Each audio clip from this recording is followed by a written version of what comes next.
For those of you that are new to this conversation, this is the K1 Network, which is basically the three Keller Williams offices that all kind of operate in Jose's world, where we get together once every couple of weeks and share ideas. We learn together, we grow together, talk about a topic that will help us all to be better. If we haven't met, I'm Mark Sandig. I'm the team leader at Keller Williams Legacy Group, currently out of North Canton, but we have offices in a variety of different places, including Ashland County, which we'll be diving into a little bit today.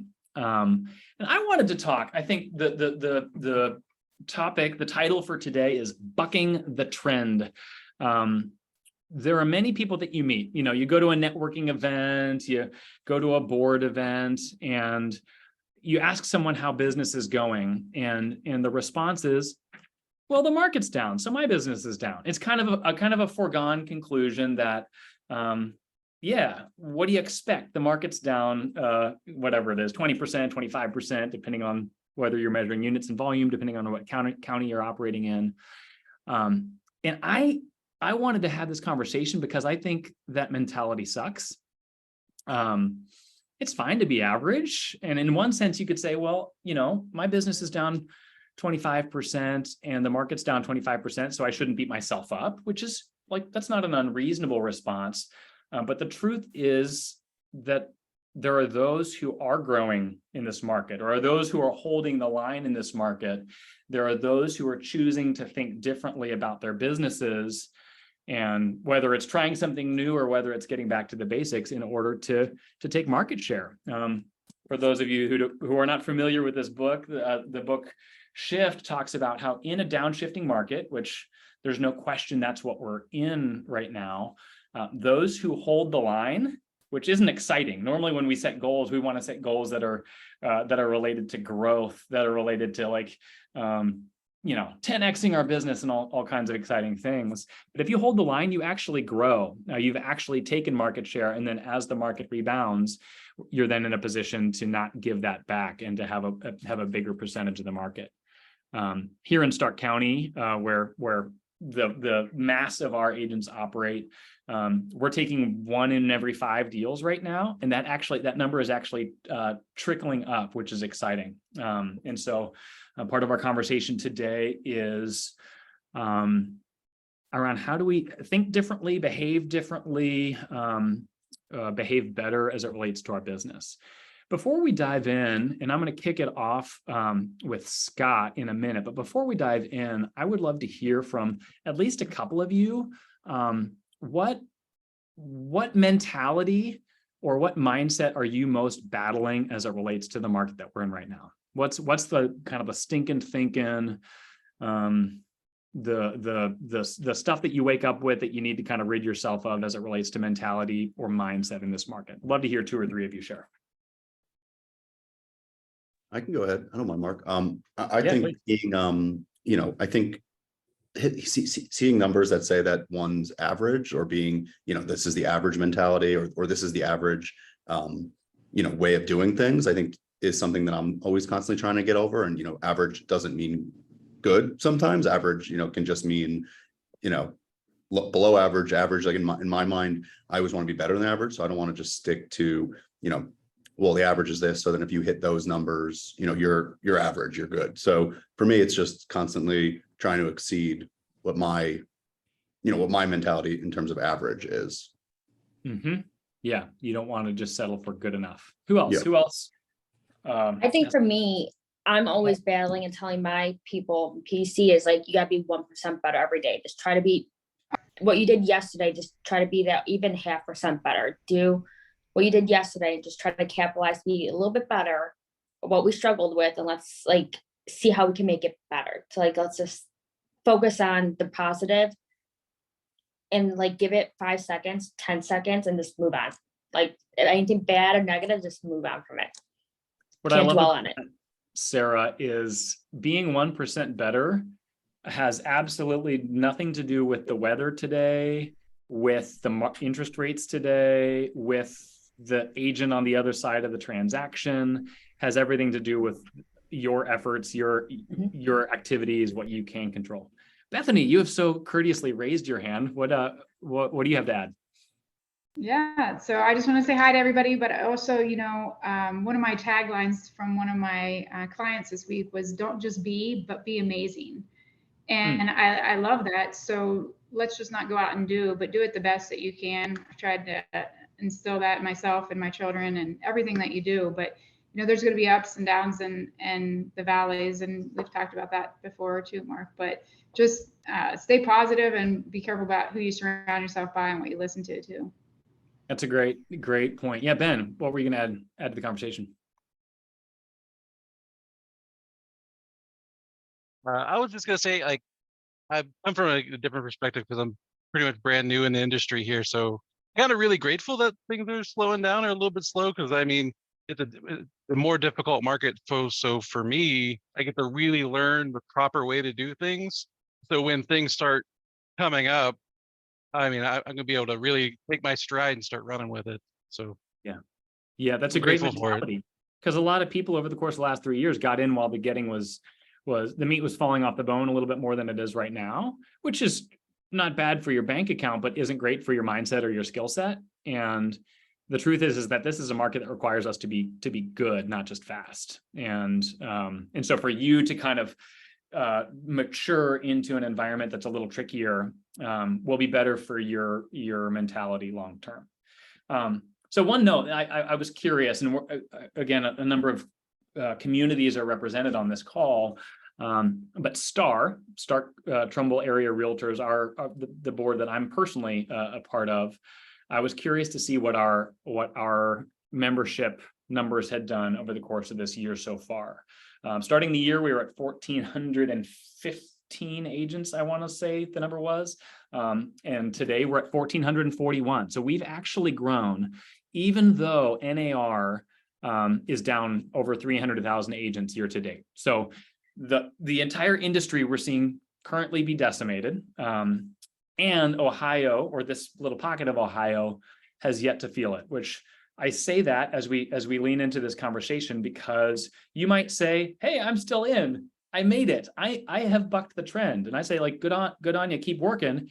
And nothing ever happens first in Ohio, which is a blessing, because we can look to the coasts and see things that are happening faster than us. And so if you feel like, "Hey, I'm making it," or "Hey, my business is down, but I'm okay," like, it's okay to take encouragement from that. But my hope is that this conversation is kind of a bolstering, "Hey, we're shifting. The shift is still on. We're deep in it, but it's far from over. And we want to be bolstered for that."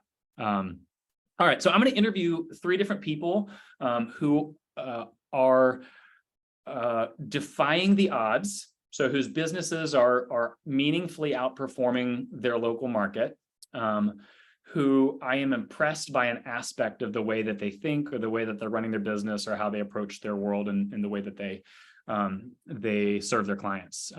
So we're going to hear from Scott Killey, who's here in our Canton office. We're going to hear from Tracy Jones of the Tracy Jones team, who's based out of Ashland County, but serves here, there, and everywhere. And we're going to hear from Eli Mongold, who does a little bit of everything, but is more recently truly kind of an investor specialist, the realtor who gets results, who's based in Stark County as well. Scott, let's kick off with you. Give us a flyover. So you've been licensed for 4-ish years, and you've grown. I'm going to give you a brief summary, and then I'm going to ask you a specific question. So you've grown. You got new, came out of a ministry background, licensed in 19, productive to capper to ALC to starting a team, within the last, that you've followed that progression. Talk with me about your mindset going into this year. Mindset, expectations. How did you think about kind of goal setting and what you could expect for your business going into this year? Sure. So one of the things I did is I looked at what the goals were the previous years and even my first year. And I'm one who usually tries to expect more of myself and expect more of what I'm doing to have success and things. But the previous year, I had pretty much kept my expectations where they were the year before. I don't know exactly why that was, but then coming into this new year, I was thinking, I hear everybody talking about the market shifting and the changes, and that there's going to be realtors leaving, that this is potentially a disaster for some. And some people were saying they're going to lower their expectations and set goals that were less than what they had had in previous years. And, you know, you can get caught up in that and start thinking that way. And I didn't want that. I didn't want to have a defeatist sort of mentality. I didn't want to have my expectations less. So I fought that and said, nope. We've never sold, quite got to 50 units in a year. And I'm like, we're going for 60. That's our goal. We never got to the 10 million in volume sold in a year. We're going for 10 million, and we're going to go with 30 listings this year. And so at our, you know, just having that mentality that what I can do to achieve that, I'm going to do everything I can and to try and make those numbers. And at the midway point, we had 30 transactions completed. We had 19 listings, and we had 5.1 million sold. So we're right on target for what we need. And that was before, the other goal was to add 2 agents. That was before adding a lot of people to our team, but we have added 2 agents. So yeah, I think fighting that mindset and saying we're going to do despite what others are saying. So 2 things that I want to kind of explore with you that you touched on there. So one is, like, a lot of people knew that this year was going to be harder and have had more of a hunker mentality. Hey, we're going to kind of trim expenses. We're going to cut that spend. We're going to do this.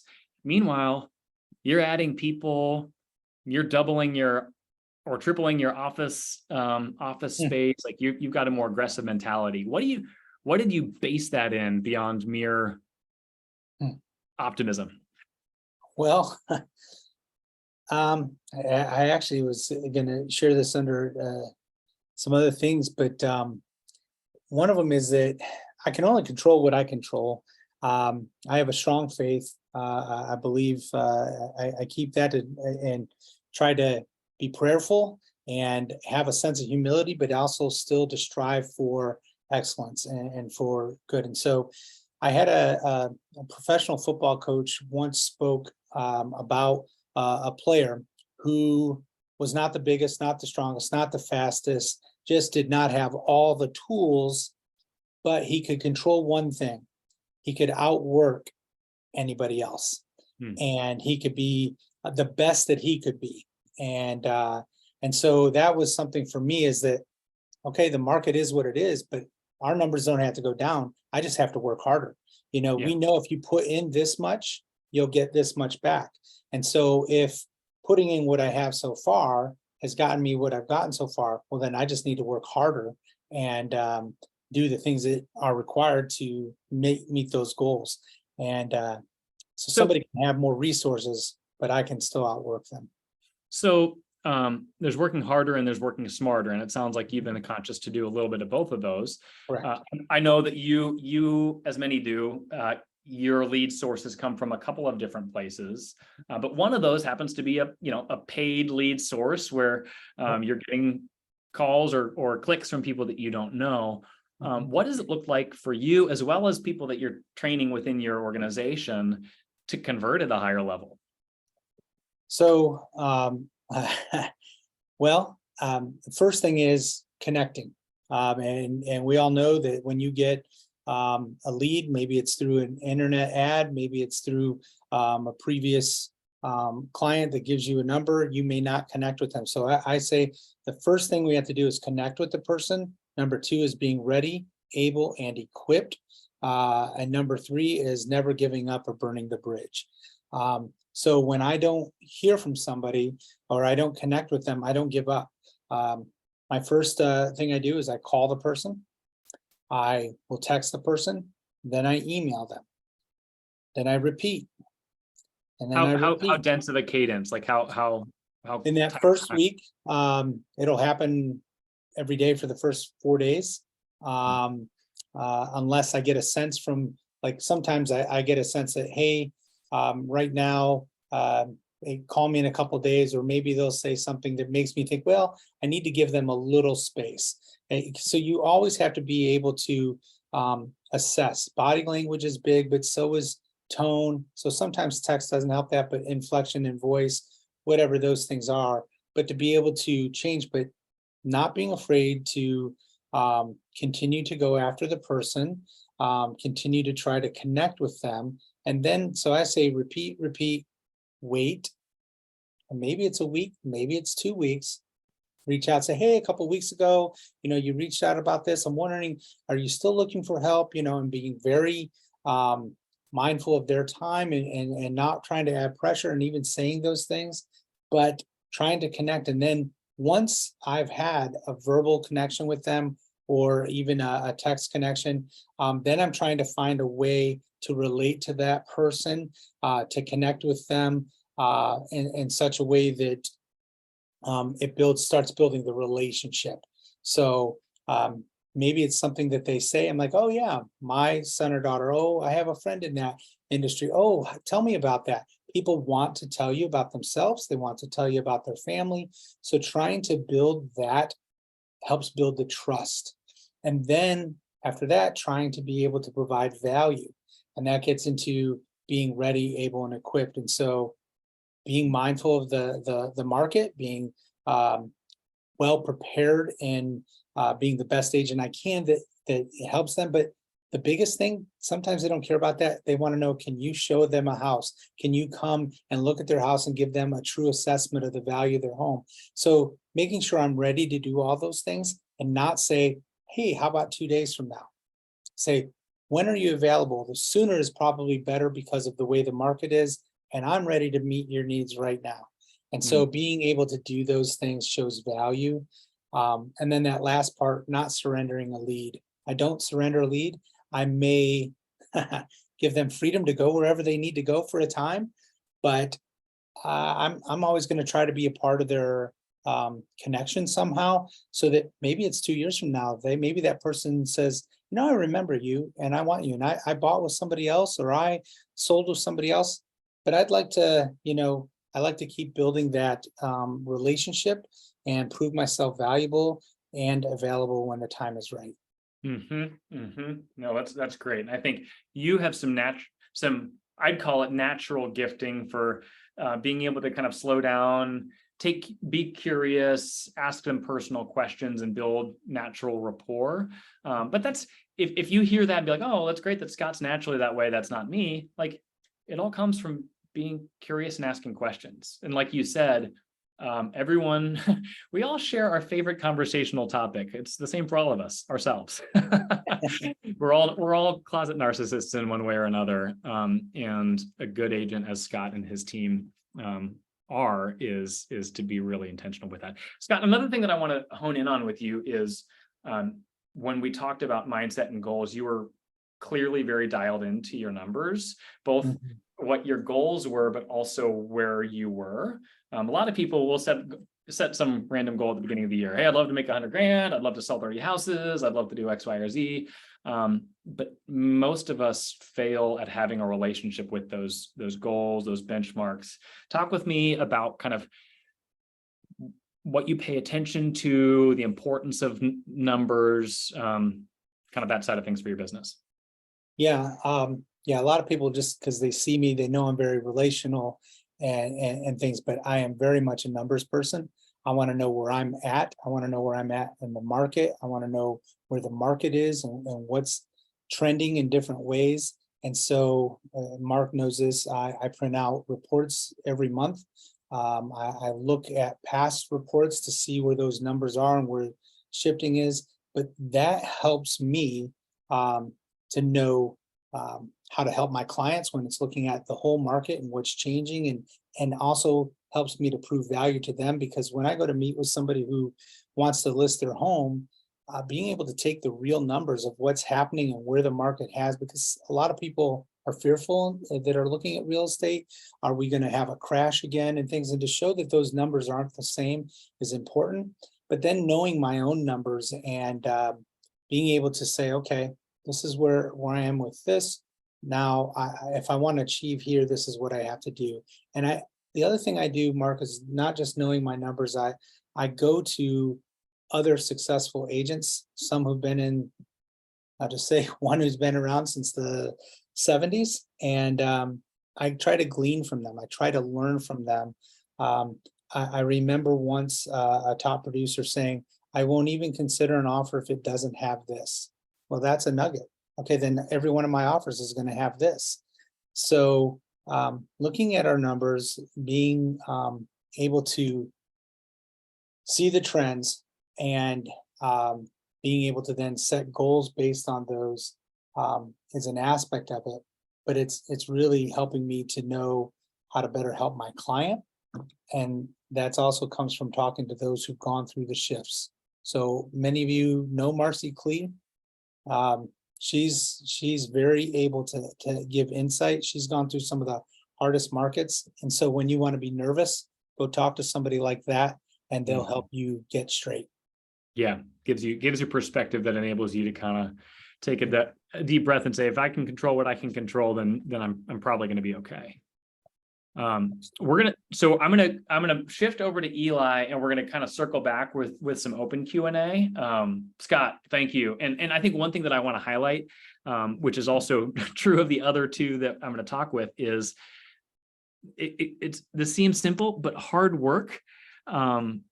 Scott's one of the hardest workers I know, as are Eli and Tracy. The cars that are in the parking lot when you leave are the ones that you whose businesses you want to take note of. And Scott, both as a leader and as a worker realtor, there's nothing that you're not willing to do from a hustle standpoint in order to get it done. And I think there's a lot of people in this industry who are frankly just looking for the smooth and easy path. And those are the ones that are more likely to be part of the statistics than thriving and outperforming this market. So kudos to you for walking the walk. All right, Eli, I'm going to spotlight you. Give me a second. We all know that I'm a tech genius here. All right, Eli, give us the flyover. How long have you been licensed? How'd you start, and bring us up to speed kind of in the major themes of your business? So I personally got licensed in 2020. I'm one of the dirty COVID agents that joined on. A majority of my business started just doing residential and new construction, as that was a family background of mine. My grandmother was a realtor for very long, about the same amount of time Marcy was, and she was married to a home builder my entire life, and so that's kind of where I was able to get my start. But as my career progressed, and even before I got into real estate investing was always a main theme that I wanted to focus on. So I kind of started to, especially over the last 12 months, of buckle down my niche solely with real estate investors and target all my prospecting to them specifically, and trying to kind of change the mold that they're disloyal and they shop around to a bunch of other agents. I wanted to make myself indispensable to the purchases that they make. So, and that's one of the main reasons I wanted to have Eli on this conversation. I think one of the things that I've observed in seeing how agents position themselves, how they talk about their business, how they conceive of themselves. Frankly, a lot of us try to be jack of all trades. Hey, if you know anyone who's looking to buy, sell, invest, or do luxury, or buy mobile home, I think we try to say, I can do anything you want. And in doing that, nobody gets particularly excited about doing any of that with us, because we're master of none. And I think Eli, you started in a more traditional sense, and like you said, you've got family background in this business. And I think I saw maybe a year and a half or so ago, you've always been analytical. You've always been able to speak the language of investor, at least in the time that I've known you. But something clicked, and I remember you had one listing in Firestone Park that was just kind of this pain in the butt that was just kind of dangling around there. And then a couple months later, I'm like, holy moly, Eli's operating at a different level. A lot of us have investors, but you have leaned into this space. And this isn't an investor workshop or how to win with investors workshop, but I more want to kind of dive into the themes of what did you do to make yourself indispensable? How did you prove your value to an investor, to a client base that's often not all that loyal? How did you show up for them that's helped your business to grow? Well, a lot of what I did is I became very, very familiar with all the different types of real estate investing that there is to be done out there, and then found a way to effectively market to all the different people all around the world. I have clients in Israel, California, Texas, and tried to hone them in here. So it's understanding the market that I sell out of, which is Akron, Canton, Cleveland, and all the ways to maximize the strategies with market averages that we see here. And then I kind of learned to speak the language of like your mom and pop investor. They're just kind of looking for your standard 8 cap and hey, I just want to make my $250 a month. That's fine. All the way up to a couple of REITs that I represent. And just it's kind of learning to get comfortable with all those different facets, because they all price things a lot differently. I know Mark, you and I have discussed a lot of different ways that they price things. A lot of them look at things a lot different, they have different levels of expectation, and just trying to understand their motivation versus what the market allows them to do, and then trying to find a way in the middle. So it's one thing to say like, oh, I just went and decided to like learn more about that. Cool. Can you take us deeper into that? Google how to be better at helping real estate investors. What was your path? Where did you start? Was it with agents? Was it with blogs? Was it with podcasts? Was it at meetups? Like, how did you become more of an expert than you already were? So I mean, of course, like you said, research can only get you so far. And as I started to only prospect for investor business, and that was really all that I started to do, I started to track all of the averages that I was seeing in this market. And so when I go and I speak with a new investor that I've been able to garner from some form of lead generation, whether it's Facebook, which is mostly what it is, I am able to then take like, hey, basically show them case studies. Like, hey, the last 5 deals that I've done, these are the kinds of returns I'm looking for the type of investing you're looking to do. Oh, you're a fix and flipper. Here's this. Oh, you're Burr. Here's this. And so I've been able to kind of track that a lot more, following the US Census and following what we see market trends in other markets do and how they pertain to here, like Amazon Fulfillment Center building. That's definitely been a big thing. And just being able to effectively communicate that to them that Akron is, or Canton is, or Cleveland is one of the better markets to invest in for X, Y, or Z, because we've seen it happening, 1, 2, or 3. So I would say just to draw out of that, you're just curious. I think, some people would say, oh, Cleveland's a good investor market. Great. I'm gonna tell people that. But your mentality is, oh, I want to track that. I want to get in. I want to look at the numbers. You kind of joke about how how analytical you are, and how it's like, oh, when I get curious about something, you go down the rabbit hole, which that's not everybody's personality. But I think part of what's and with, at least with one of these REITs, I think part of what's enabled you to really cement yourself with them and therefore grow your business in seismic ways is the fact that they, what's the best way to put this? They don't just think that you can speak their language.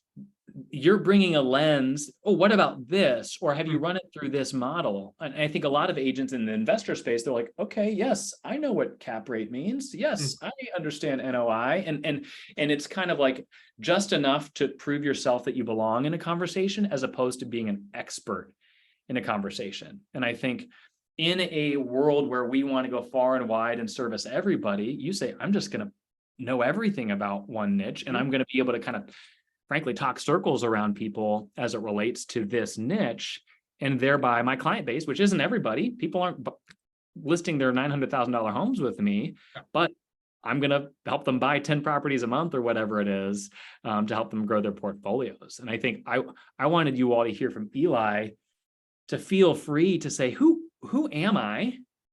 What do I love, or what am I drawn towards?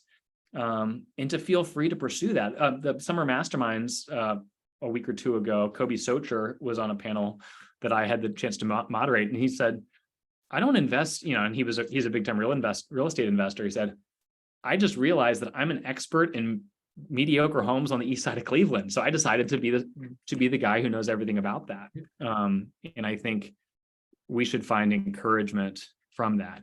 Eli, anything else as you think about? Particularly kind of the out-of-state groups that you serve, ways that you show your value, ways that you show up for them, that have helped your business to grow. And your business has grown massively. Well, thank you. Honestly, what I try to do for all the different investor clients that I have, is I try to find the hole that they need to have filled, and then I fill that for them. So whether it is helping them find a decent contractor base in the area if they're out of state, or hey, I'm really good at the remodeling aspect and finding good deals, but I don't know how to manage my numbers effectively to truly understand my return. I'm capable of doing that for them. Whether it's just deal hunting, hey, I know my numbers and I have a good contractor base, but I don't have the level of access to off-market and on-market deals that you have. Can you just funnel me with amount of deals and then answer questions that I may have, and then just write the offer and negotiate it for me? And those are the kinds of holes that I try to fill for them, because they all need different things. Again, like the REIT, I don't need to explain to them how they need to run their numbers. I mean, they've got guys with college degrees fourfold, that have a much deeper level of understanding than I do about how the money needs to work for them, things of that nature. But they need somebody who's a local expert in the market. They need somebody who has contractors in the area that can help them get things up to snuff and ready to rent, property managers, things of that nature. And so I spend time building my network to be able to do that. We don't need to go deep on this, but I think one other point that I want to highlight with you is part of your value is kind of proprietary. And you just mentioned yesterday, like, hey, I've got models and spreadsheets and calculators that you've kind of built, you've kind of played Yes. with, you've grown in your understanding, and you have clients that say, hey, you mind just sharing that with me so that I can run the numbers? And you kind of say like, no, this is my tool, man. Like, this is part of the value that I bring. And I don't want to be selfish. And at the same time, I think as agents, we want to always bring value, but we don't want to be taken advantage of. And that can be a fine line. But how do I show my value, bring value, come from a posture of service, while at the same time saying like, we're going to do this deal together, just so, just so that's clear. And I respect that. I think there's some shrewdness there. I appreciate that. Again, they are naturally disloyal because they're always looking for the agent, at least in my experience. Most of the time they're looking for the agent that's the most available. They want to look at 20 deals a month, even though they're only going to buy one, and they want that one guy that's going to just rush out there and do it for them. I'm capable of doing all those things with the team that I've built underneath me. But the added value I'm able to provide, like I said, is wherever it is, I'm able to fill that hole. And with the number running, which is pretty much the biggest hole that I find, especially with local investors, is not understanding that. Yeah, if I gave you all of my models, how I underwrite all these properties that I'm able to sell at these cap rates, even in this market and everything like that, then you're not going to call me anymore, because there's no more value for me. But Right. I can run my numbers, understand the numbers that I've given you, and negotiate them from there. Right. Yeah, absolutely. I think the last thing that I want to highlight, and Tracy, we'll flip to you in just a second here, is there's this term intrapreneur. We all know what the term entrepreneur means, but an intrapreneur, I don't know who coined that. Probably Einstein, right?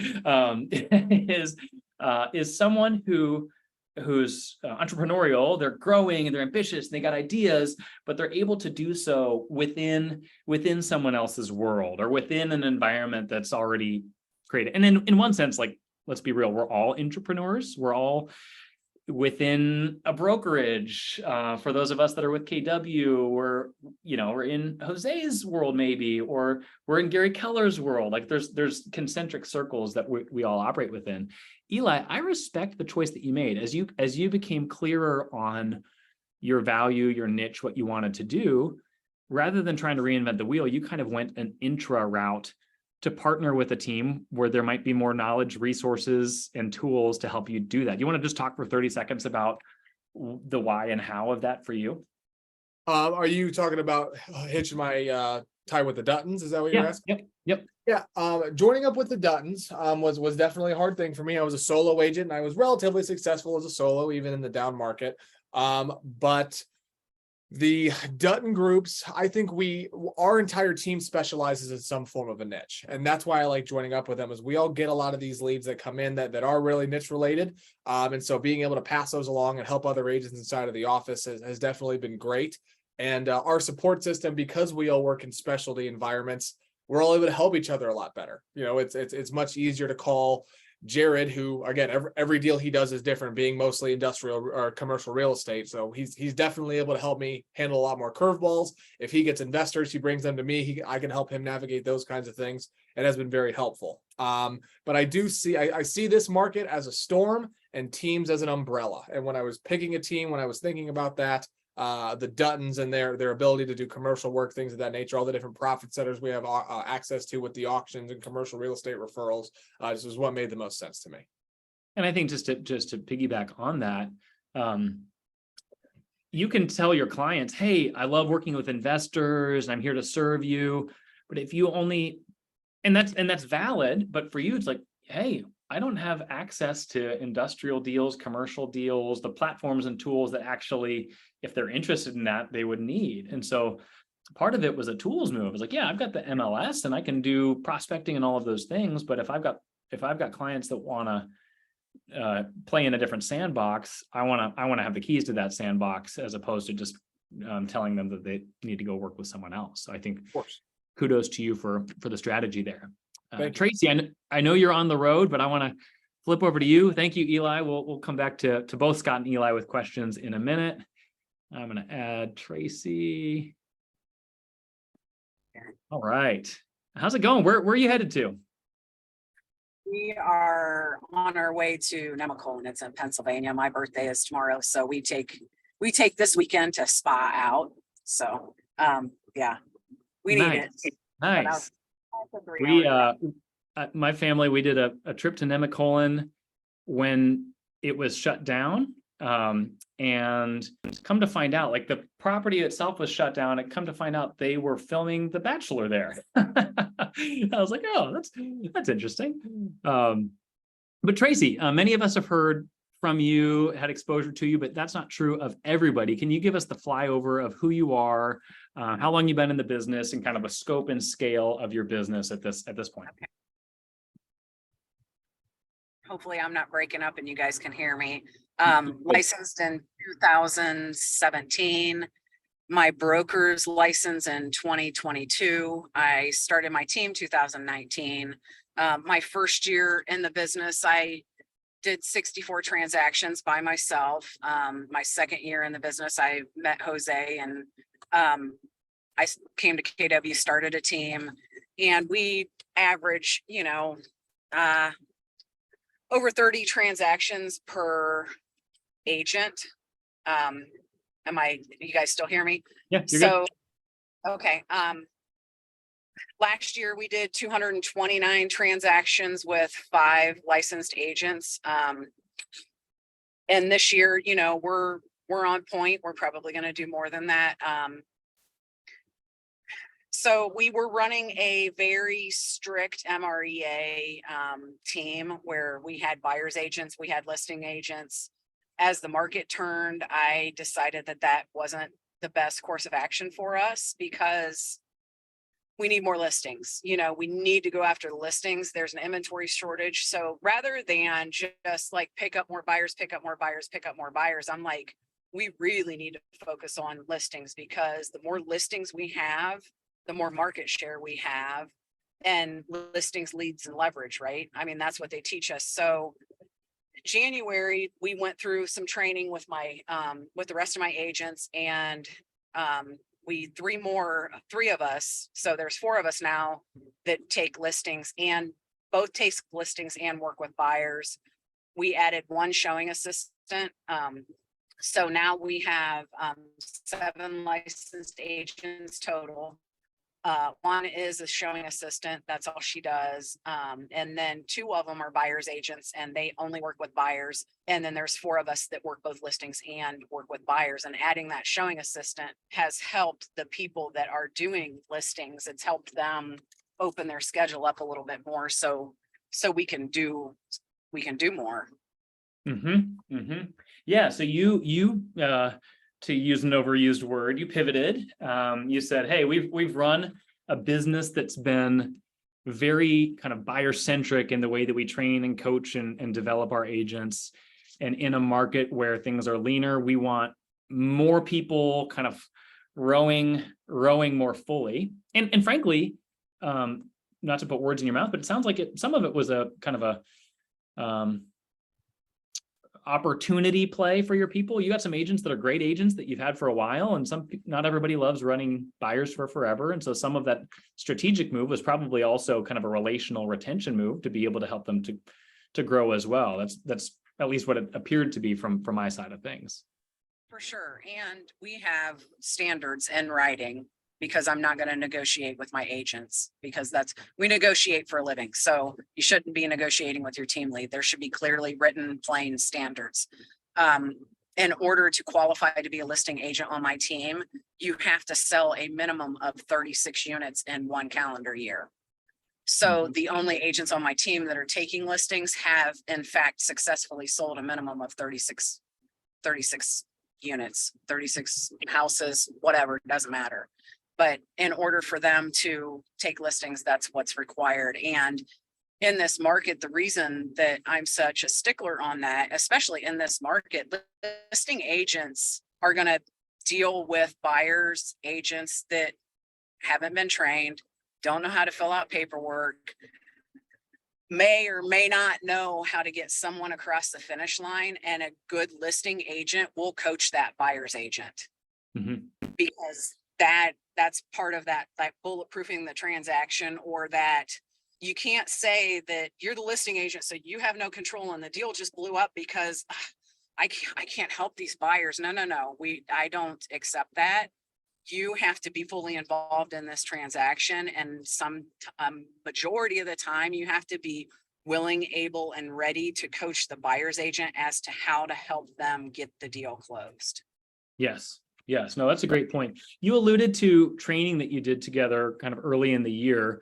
Part of winning in a downshifted market is making more of your opportunities, kind of getting leads from a variety of sources, but also nurturing and converting at a higher level. Do you want to touch on elements of that training or the ways that you've helped your team to be better to convert at a higher level? And I'm not, I guys, but we are big on Glover U. Is everybody moving or am I frozen? You're good. We just caught up with you. Okay. So I said, I'm not trying to make this a Glover U commercial, but we do the Glover training. He's got that sales rocket now. The majority, all the listing agents on my team have been through sales rocket training. We do scripting, we do masterminding. They have a certain number of CMAs that they're required to do. I have a pretty intense training schedule that I put them through in order for them to list. So, my team is known for when we make offers or when we list houses, like everybody in the area, it's going to be a great experience. I'm just watching you guys to see if I see movement because we're You're doing good. You're good. We're good right now. But training, learning, and the constant, it's very, very important to me to make sure that my agents and myself, that we are the most highly educated agents in the area, and the clients can tell too.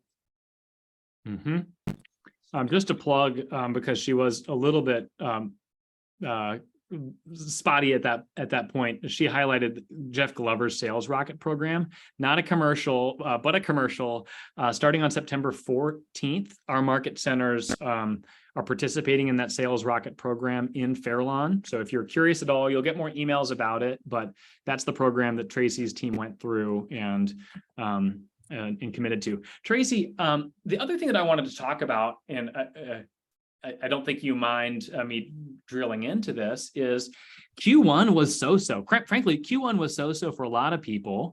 And you guys might have been behind. I don't know if there were any kind of hard come to Jesus sort of moments, but then Q2, you've blown the doors off. Was there a moment? Was there a we got to get real, get right? Or did the market just pick up? What changed from Q1 to Q2 as it relates to your team's mentality, activities, et cetera? Well, part of it, I believe that we added, we definitely added more masterminds. We started talking our Tuesday 9 a.m. mastermind. Every Tuesday we get together. What are you guys struggling with? What's going on? Are you winning? Are you losing? What's the market looking like for you? And just really digging into what's going on right now? You know, we had Section 8 people that we're working with. So we're running all the Section 8 numbers. We're arming ourselves with information. And every Monday they meet with me for a half hour for coaching, and it's coaching and accountability. And we got very, very intentional with our calendars. We got very intentional with our time blocks. How many calls are we making? How many appointments are we setting? Who are we talking to?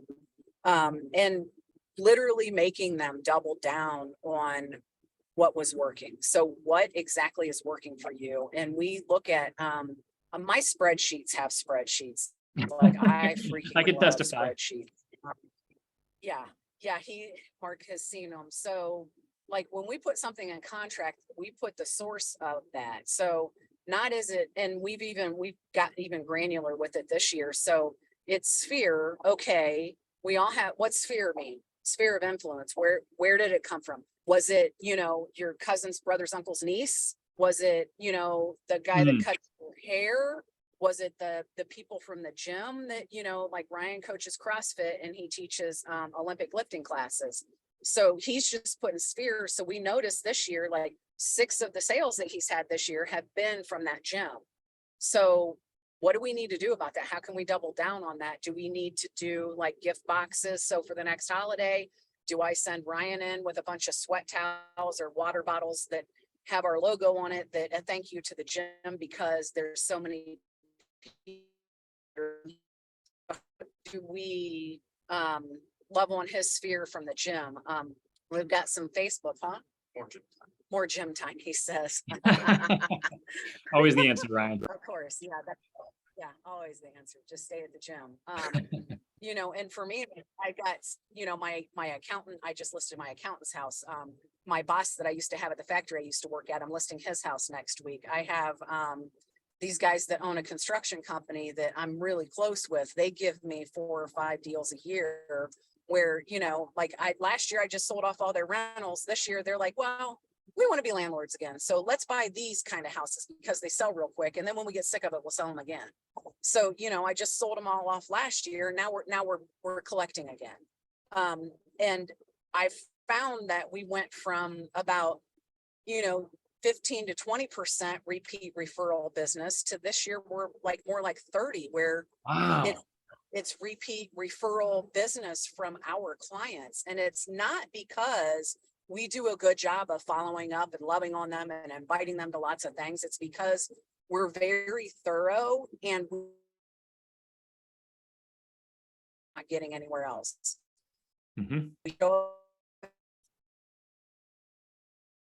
We do 1-year anniversary thing. We have client events a year. We try to invite them to, but it's like, I'm notorious for being horribly antisocial, and I don't want to love on my sphere because I don't want to hang out with them. Like, I don't want them to be around me. Like, I like my alone time, you know? So it's like, how can I come from somewhere, you know, how can I provide value without having to be like near these people, you know, where I have to like interact with them? Like, how can I provide value in other ways? I know I'm horrible, but I'm just being honest. Well, I think you're like a lot of people. And frankly, maybe that's why you and Jose get on so well, is I think sometimes we have this notion that being good at our business means we're all touchy-feely and we want to go to everybody's baby shower. And some people are like that, and there's nothing wrong with that. But those who build really big businesses don't build really big businesses because they're touchy-feely. They do it because they have systems and they provide a higher level of value than their peers. And that's what you guys have done. And we don't literally do the promise, but there's that. Some of you have heard of it, some of you have not, but it's the promise. Like, I promise you, I'm going to do such a good job that you're going to refer all your friends and family to me. And we have this hack we do when we close them, we give them a gift, and we have a card and it has QR codes on it for Google, Zillow, and Facebook. And we're like, if you give us a 5-star review on these 3 sites, we will reward you with a $50 gift card to go out to wherever you choose. And I tell them at the closing table, I'm like, I will not pay you for a 4-star review. Yeah. I need a 5-star review and I will pay you for that. You will get a $50 gift card to take your significant other or whatever out to dinner, whatever you feel like it. And we're over 90 Google reviews right now, 5-star 90 Google reviews. And if you guys have ever been on Google or anywhere else, and the first thing you do, even on Amazon, if I'm gonna buy something, I look at the reviews. How many stars do they have?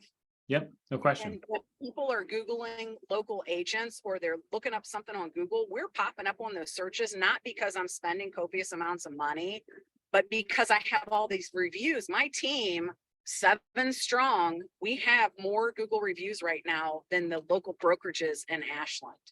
Yeah. So we're showing up higher on those searches. We're getting business from that. I'm getting a ton of agent to agent referrals right now. And they're like, oh man, we read your Google reviews, your Facebook reviews. It's like, and I'm just bribing people to give us fantastic reviews and maybe not, seriously. And we're doing and you couldn't ask for a 5-star listings were review and reliably get them if you weren't also providing that level of service. We joke about bribery, but like your team provides a 5-star experience. And so it makes sense. Go ahead. You know that, right? With so supposed to be every Friday, but it's my kid, so she's not real consistent with it. We call all of our previous clients and we ask our previous client, what would you feel in 11? She's like, I'm so sorry to hear that. What could be done? We're losing you. The reception's rougher now. So I'm gonna move to Q&A. In the interest of time. I think she was saying that basically they do a Friday call to kind of check in. How was it? Anything that we can do better to make sure that their customer experience is always getting better. Tracy, Scott, Eli, it's for me as someone who's involved in each of your businesses. So I'm going to remove pins and we're going to go to the room. Nobody needs to see the pin of me. So a couple of themes is you guys bust your butts to work hard for your clients and to generate clients. That's a theme. One is you're committed to your craft. You all highlighted kind of learning, research, sharpening your sword. And then I think there's kind of a theme of constant improvement. What can I do to be better? What process can I put in place? How can I convert at a higher level, serve at a higher level to be able to grow my business? What questions does the room have? Well, I'll open it up. Put your video on, unmute yourself. What questions do you have for any of these folks as we seek to be better than average in this market?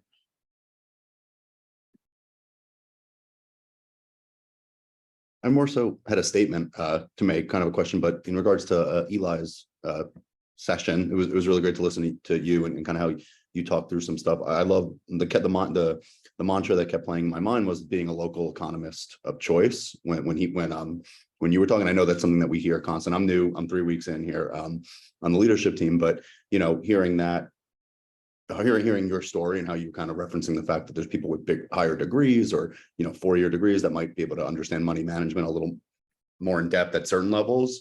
It was refreshing to hear your take on it, and I just wanted to share that. I thought it was cool to see you piece some of that together on your end and kind of become that local economist of choice, for your clients. So just wanted to mention that. Not more of a statement. We can bounce off that, but I thought that was really good.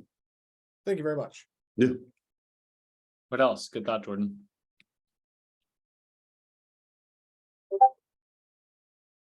Caitlin, I'm sure you're bubbling with curiosity over there. As someone who's also bucking trends. I was curious. I feel like Tracy started to say something about Facebook, but might have cut out with like when you said doubling down on what's working. And I wanted to know if you had a specific strategy with social media or Facebook. We do. And this is pure KW, and I can share it with you if you'd like, but we do the DTD2. And sometimes it's just Facebook Messenger, we do that. I have a goal and we do that through Facebook Messenger. And that seems to be working really well for my people. We also, every single day I get on Facebook, and it's usually 5 or 6 o'clock in the morning, and say happy birthday to every single person on my Facebook that it's their birthday. And I am one of those crazy people that have like, I'm right under 5,000 because the more people you have on Facebook, you know, the more traction you get, et cetera. By saying, just simply saying happy birthday, you're posting on that person's page, you're going to start showing up, and it kind of games the algorithm a little bit, which is wonderful. And if I see people, like some of my friends are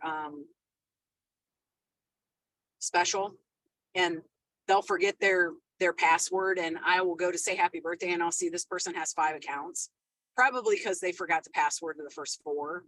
And since I'm so close to 5,000, it reminds me that, okay, I need to get rid of them and I'm constantly, something else I do with Facebook, I'll get off the soapbox, is when people are posting disgusting negative things, I will go to their profile and I will look, and if this is a pattern, then I delete them, because I have culture on my Facebook too. And if I keep opening up this Facebook to do these things, this hour or half hour, whatever I take a day, if it's all negativity and gloom and doom, they're gone. Like, you know, Facebook and social media can be anything we want it to be. We can craft it to be positive or we can craft it to be negative. We're going to find what we're looking for, and I choose positivity. So if you get removed from my Facebook, heads up, guys, you know why. I'll be waiting for my happy birthday post coming up September. One. No, that's great. That's a system. I think sometimes we think, oh, systems, it feels like this unapproachable thing, but everything she just described, a system is just something that you can do repeatedly. You can write down, you could train someone else to do it.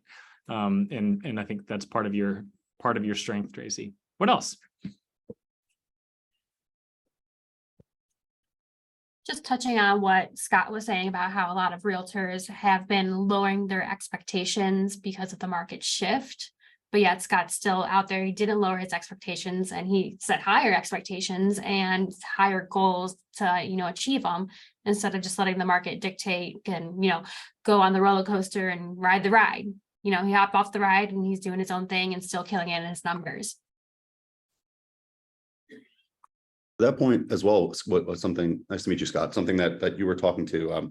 I've been listening to some of the Gary Keller podcasts and kind of some of that from back a while ago. So there was a couple episodes recently from right when the pandemic started, and they were talking basically about what you were referencing in terms of fighting through charging the storm. I know they talked to, but then also, which I found relevant, is kind of the idea of not cutting certain programs or things that are working. And, even in a time where you need to cut things for your team, or people think to cut trainings or cut different, different things in that regard. I think not cutting that and pushing through, and then, maybe cutting other items was something they were referencing. But, in times of need or times of, distraction or recession, depression, like, it's important to have those pillars in place so you grind through it and then come out on the other end stronger. So I just thought what you were referencing was very much in line with some of that sentiment as well.